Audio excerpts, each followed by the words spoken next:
Could you give some examples of socio-technical systems so we can start to think about how they exist in our world? Sure. I think very, very broadly, any modern work environment will constitute a socio-technical system. So if we take a modern organisation, obviously, you've got people working with other people, adhering to goals, if you like, so pursuing particular goals within a particular organisational culture. So they'd be the sort of social aspects or people aspects. And then you've got the more sort of technical or technological aspects, such as technology, the infrastructure in which people are working, and the sort of technical processes they're following using that particular technology within the infrastructure. So at a broad level, any sort of modern work environment could be a socio-technical system.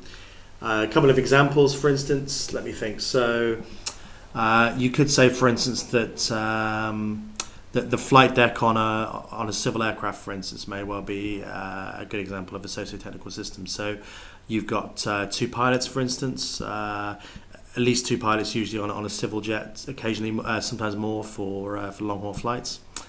And those two pilots are obviously interacting as part of a team, so they've both got specific roles. So either the co-pilot or the captain takes off. The co-pilot or the captain will be supporting them with monitoring the various instruments, perhaps putting the gear up, these sorts of things. So there's the sort of human and social aspects within that. So you've got the people as individuals focusing on the particular tasks that they're sort of undertaking.